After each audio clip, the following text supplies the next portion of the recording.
Series सत्य सनातन में आज दो गुणों के बारे में विचार करेंगे, एक सात्विक गुण और एक तामसी गुण। सात्विक गुण देवताओं के, सज्जनों के, अच्छे लोगों के हृदय में उत्पन्न होता है। उस गुणों से वो समाज के अनेक प्रकार के उपकार, सेवा, धर्म की सेवा, मानवता की सेवा के लिए वो प्रेरित करते रहते हैं। गुणों से अनेक महापुरुष हमारे जो आदर्श हैं वो सभी सात्विक गुणों के हैं। राम, कृष्ण, बुद्ध, महावीर, जय, ये सारे महापुरुष हमारे इस सात्विक गुण के थे, जो समाज को एक रचना में बांधते थे, समाज को एक दिशा देते थे, स्वयं कष्ट त्याग उठा लेते थे, लेकिन किसी को कष्ट और त्याग देते नहीं थे, किसी को परेशानी मुसीबत में नहीं डालते थे। ऐसे जिन लोगों के गुण होते हैं, समाज में भी, मनुष्य के अंदर भी सात्विक गुण होते हैं। वो जीवन भर दूसरे की भलाई में लगा रहता है, दूसरे के उपकार में लगा रहता है। वो भी एक राजसी सात्विक गुण है, दैविक गुण है, ईश्वरीय गुण है। लेकिन कालांतर में आज ऐसे गुणों की उपेक्षा की जाती है। जो सबके लिए जीता है, सबके लिए करता है, उसे बेवकूफ़ समझते हैं, उसे खराब समझते हैं। आज तो तामसी गुणों की ज़्यादा प्रचुर मात्रा में प्रभाव। तामसी गुण वो होते हैं जिन्हें या राक्षसी गुण कहते हैं, राक्षस हो जाते हैं, जो स्वयं के लिए ही सब कुछ करते हैं। किसी का भी नुकसान हो, किसी की क्षति हो, उसको और किसी से परवाह नहीं होता है। न समाज, न राष्ट्र, न देश, न धर्म, न परिवार, सबको नुकसान पहुंचाता रहता है। जहाँ भी रहेगा वो गुणों के कारण वो प्रभावित करता रहता है। भगवान भी उसे वरदान देते, राक्षसों को भगवान ने वरदान दिया, क्योंकि समस्त बाद में कष्ट भोगना उसी को पड़ेगा। जितने भी गलत से गलत कार्य हो सकते हैं वो राक्षसी गुण वाले करते हैं, जिनमें राक्षसी भाव होते हैं। राम के समय में रावण के अंदर ब्राह्मण थे, लेकिन रावण के अंदर राक्षसी गुण था, वो राक्षसी प्रवृत्ति के थे, दुष्ट प्रवृत्ति के हो गए। दुर्योधन एक राजपूत थे, क्षत्रिय थे, लेकिन उनके अंदर जो है राक्षसी गुण था। विरोध करना, झगड़ा करना, लड़ाई करना, ये करना, वो करना, 5 गांव भी नहीं देने को पांडवों को तैयार। भगवान कृष्ण भी क्षत्रिय कुल में जन्म लिए, ठाकुर कहलाए, लेकिन यदुवंश में जीवन पालन पोषण हुआ उनका, तो उनके अंदर सात्विक गुण थे। देवता बने, सद्मार्ग पे चले, लोगों को जोड़ा, लोगों को आगे किया। तो जाति से नहीं होता ये गुण, ये स्वतः गुण आ जाते हैं अपने अंदर। 2 तरह के गुण विशेष प्रकार के समाज को प्रभावित करते हैं। कभी कभी सात्विक गुण देवताओं के गुण, देवता लोग, सज्जन लोग, समाज में जो अच्छे लोग हैं, कार्य करना के लिए आगे आते हैं, उसमें राक्षसी प्रवृत्ति के लोग बाधा डालते हैं, अवरोध उत्पन्न करते हैं। वो ऐसे मायावी भी होते हैं, प्रभावशाली होते हैं कि लोगों को ऐसी बातें बताते हैं कि लोग यही सही है, लोग उनके प्रभाव में भी आ जाते हैं छड़े। उदाहरणार्थ अभी पाकिस्तान दुनिया के देशों को भारत के खिलाफ खड़ा, पाकिस्तान भारत के खिलाफ बोलता था। अमेरिका, जापान, हर देश यही जानता था कि भारत जो है कश्मीर को अपना, पाकिस्तान का हिस्सा है, कश्मीर को अपना ले रहा है। लेकिन जब धीरे धीरे सही बातें सबके सामने आई कि पाकिस्तान है क्या, तो दुनिया के देशों ने उस पाकिस्तान को दरकिनार किया कि राक्षसी देश है ये, इसका बहिष्कार करो, इससे संबंध तोड़ लो, इससे कोई भी लेना देना न। समय लगता है, वक्त लगता है, कोई भी, इनकी शक्तियाँ बड़ी होती हैं, इनसे लोग बड़ी जल्दी जुड़ जाते हैं, क्योंकि झूठ बोलने से जल्दी प्रभाव पड़ता है, सत्य को लोग कम मानते हैं। शराब, मदिरा, भांग, गांजा, धतूर, अफीम, कोकीन को पीने वाले बहुत लोग मिलेंगे, लेकिन सुबह दूध पीने वाले, जूस पीने वाले कहाँ मिलते हैं, कितने मिलते हैं। उनकी दुकानें कम हैं, लेकिन उनकी दुकानें चोरी छिपा भी रखती है, तब भी लोग खोज के चले जाते हैं। ये सब राक्षसी प्रवृत्ति के जीवन होता है, और दोनों जीवन रहते हैं। देवता लोग इकट्ठा नहीं होते जर के मारे, जो अच्छे लोग होते, सज्जन लोग होते हैं, वो जर के मारे एकत्रित नहीं होते, जर के मारे अपनी बात भी नहीं कह पाते, बोल भी नहीं पाते। जो दुष्ट होते हैं, जो राक्षस होते हैं, राक्षसी गुण के होते हैं, वो अपनी बातें खूब धड़ल्ले के सामने बिना हिचक के बोलते हैं कि ताकि जो सुनने वाला है उसके मन पे प्रभाव पड़े, असर पड़े। और वो सोचते हैं कि मैं इसी बात को लिखे दीजिए। और हार सदैव राक्षसी गुण की होती है। जो दुष्ट होते हारते, पराजित होते। रावण भी पराजित हुआ, दुर्योधन भी पराजित हुआ, और भी लोग पराजित हुए, लेकिन जब तक रहेंगे अपनी अपनी भाग बनाए रखेंगे। बड़े बड़े अपराधी दुर्दांत होते हैं, समाज में परेशानी उत्पन्न करते हैं, लेकिन हार तो उनकी बाद में हार उन्हीं की होती है। देवता नहीं हारते, अच्छे लोग नहीं हारते, पराजित तो नहीं होते। थोड़ा जर जाते हैं, थोड़ा सहम जाते हैं, लगता है कि ये कोई साथ नहीं हमारा देगा, लेकिन ऐसा नहीं है।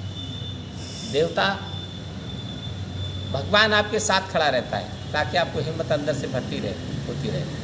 तो ये दो प्रवृत्तियाँ संसार में सदैव चलती रही। ये आज नहीं, सतयुग से लेकर के आज कलयुग तक चारों युग 4 बार संपन्न हो गए, पूरा हो गए। उस समय भी ये प्रवृत्तियाँ थी, आज भी प्रवृत्तियाँ हैं, आने वाले समय में ये प्रवृत्तियाँ वाले लोग रहेंगे। जिसको समाज की भलाई करना है वो करता रहेगा, जो समाज को शोषण करना चाहता है, समाज को डरा करके, धमका के, लालच के, लूट पाट करके रहना चाहता है, वो भी रहेंगे। आप दोनों तरह के लोग। ये ज़रूर है कि संख्या किसकी घट जाए। सरकार आ गई, न्याय अच्छा होने लगे, थोड़ा अपराधी जर गए। अभी सरकार हट जाए तो अपराधी लोग, राक्षसी प्रवृत्ति के लोग हावी हो जाएंगे। किसी का घर ले रहे हैं, किसी का मकान ले रहे हैं, कोई कुछ बना ले रहा है, कोई किसी को मार रहा है, कोई किसी को उठा जल ले रहा है। ऐसा अत्याचार शुरू हो जाता है, क्योंकि ये संख्या बहुत ज़्यादा है। सज्जनों का यही है कि भगवान की शक्ति उनके अंदर आत्मविश्वास की कमी होती है। सज्जन जो होते हैं उनके अंदर हिम्मत नहीं होती उतनी ज़्यादा, और जो दुष्ट होते हैं उनके अंदर कई गुना हिम्मत अधिक होती है। वो आक्रामक होते हैं। एक उदाहरण के तौर से समझने का आता है कि जब महाभारत खत्म हुआ तो पांडवों को लेकर के भगवान कृष्ण एक शिविर में चले गए। उनको मालूम था कि राक्षस लोग अभी छिपे हैं, हमला करेंगे, और हमारे पांडवों को गर्व हो गया कि महाभारत हमने जीत लिया। भगवान कृष्ण थे उसमें। इन पांडवों को लगा कि भगवान कृष्ण तो कुछ किए नहीं, इसमें सब तो हमने किया है। इस बात को भगवान कृष्ण को आभास हो गया था कि हमारे जो पांचों भाई हैं ये अलग अलग तरीके से सोचते हैं, इनको भी सत्य का दर्शन कराना चाहिए। तो कहा कि चलिए, बहुत दिन 18 दिन लड़ते हुए हुआ, आज आश्रम में आराम करते हैं अच्छे। तो उनको मालूम था कुछ राक्षस छिपे हुए हैं, और अभी पहरा लगा दिया जाए। एक एक आदमी पहरा पे। पहले अर्जुन को, भीम को कहा कि तुम भीम सबसे बलवान हो, तुम पहरे पे रहो, हम चारों लोग, पांचों लोग सोते हैं। 2 घंटा सोने के बाद फिर अर्जुन को कहना, फिर नकुल, फिर सहदेव, फिर युधिष्ठिर को कहना।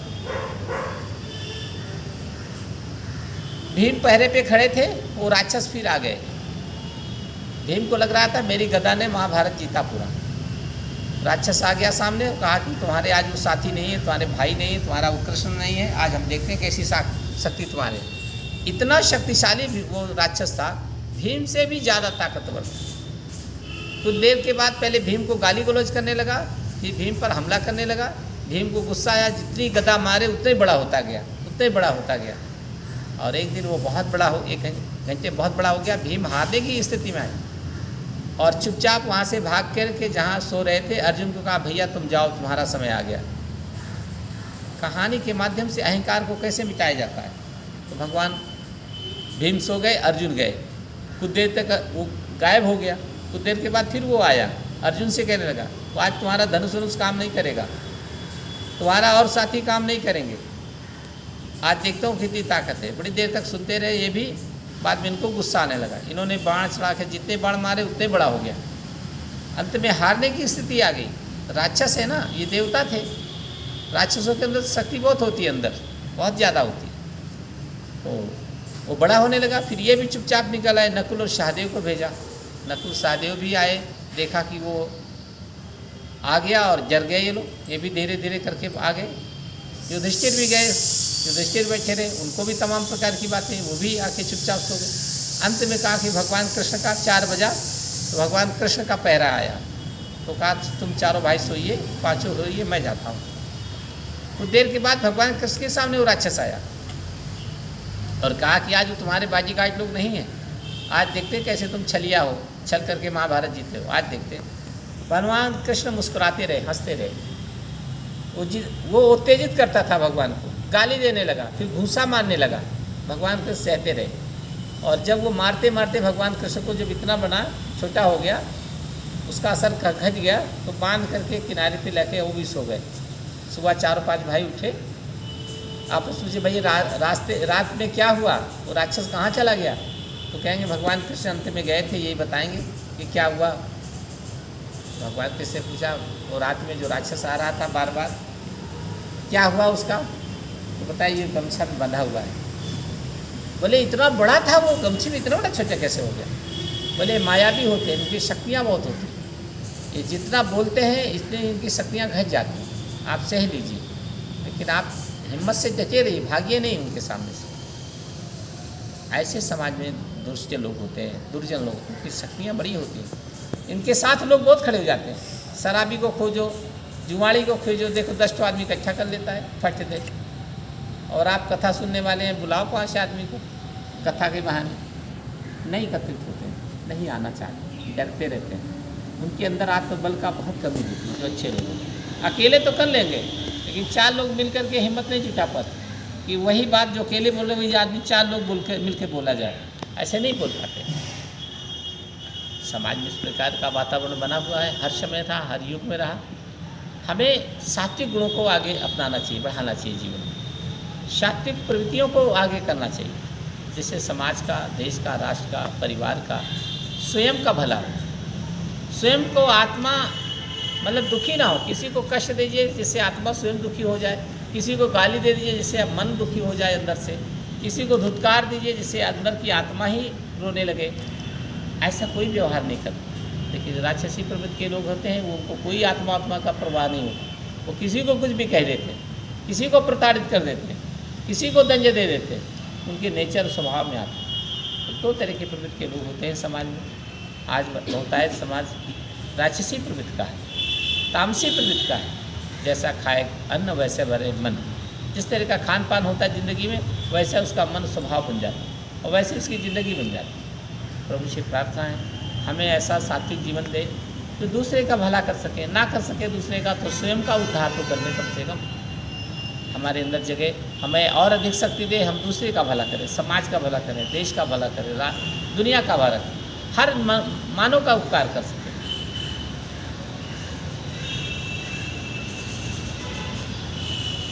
सज्जन प्रवृत्ति के लोग ये होते हैं, वो चुन चुन करके नहीं लोगों को भलाई करते कि आप सज्जन है कि नहीं, वो समझ नहीं पाते सज्जन लोग, वो सबका भलाई करने लगते हैं।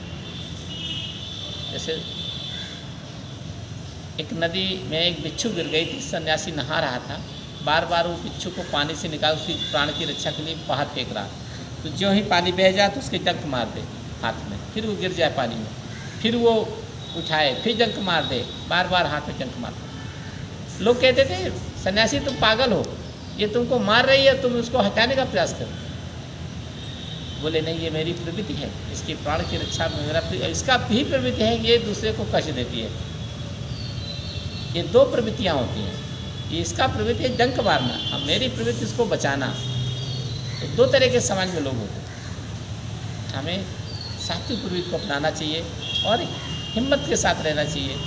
राक्षसी ताकतें बहुत होती हैं, लेकिन उनका असर प्रभाव बहुत दिन तक नहीं रहता, थोड़े दिन के बाद उनका आवागमन खत्म हो। रावण का असर कितने दिन, और राम का नाम आज भी लेते हैं, रावण का भी लेते हैं, लेकिन बुराई में लेते हैं।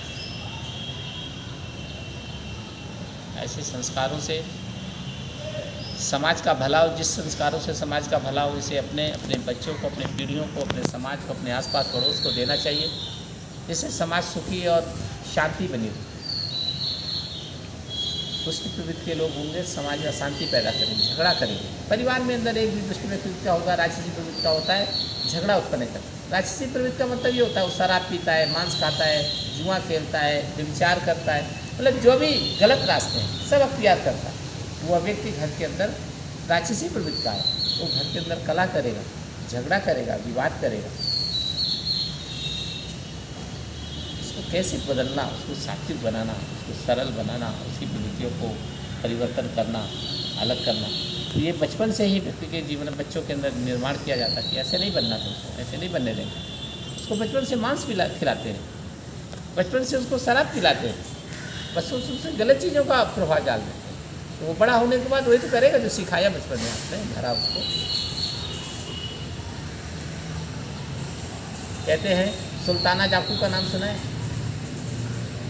सुल्ताना जाकू, पहली बार सुल्ताना नाम का लड़का पड़ोस की मुर्गी का अंडा चुरा के लाया था। हाँ, अपनी माँ को दिया। माँ ने कहा बेटा बहुत अच्छा, कहाँ से लाए? बोले माँ पड़ोसी के चुरा के लाए। ठीक है बेटा, मौका देकर चुरा लाया करो। और एक दिन वही बालक सुल्ताना जाकू के नाम से पूरे दुनिया में विख्यात हुआ।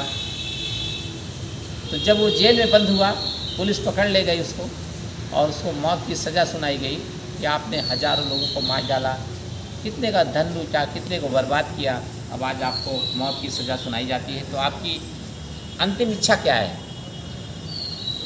उन्होंने कहा कि मेरी अंतिम इच्छा ये है कि मैं अपनी माँ से मिलना चाहता हूँ।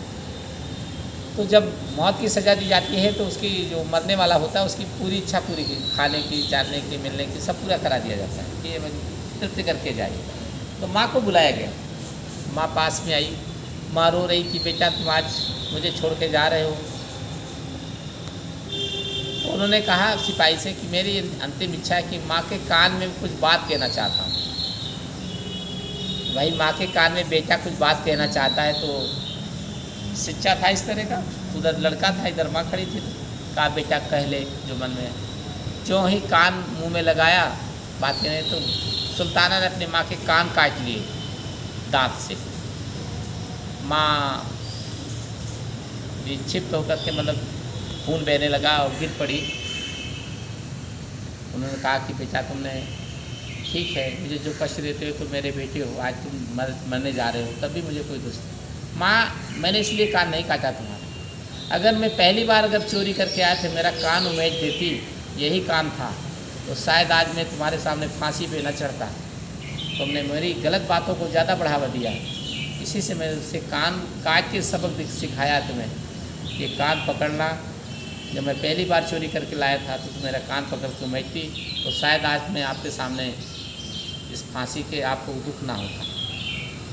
मैंने कान काट लिया तब भी आपको दुख नहीं है, क्योंकि मैं आपका पुत्र हूँ, लेकिन मैं आपके सामने फांसी में मरने जा रहा हूँ, ये दुख जरूर होगा, इसको सह नहीं पाओगे तुम, कि गलत आदतों को मेरे निर्माण किया था तुमने। मोह बस, जो भी बस या लालच बस, जो दुष्ट प्रवृत्ति होती है समाज में, वो हर जगह व्याप्त होते हैं, हर जगह अपनी माया को फैला देते हैं और लोगों को अपने प्रभाव में रखते हैं। इससे डरने घबराने की आवश्यकता नहीं। समाज में सात्विक गुण, प्रभु के सेवा में लगो, भगवान का सहारा लो, धर्म का, अध्यात्म का सहारा लो और अच्छे काम में प्रदत्त रहो, आगे बढ़ते रहो।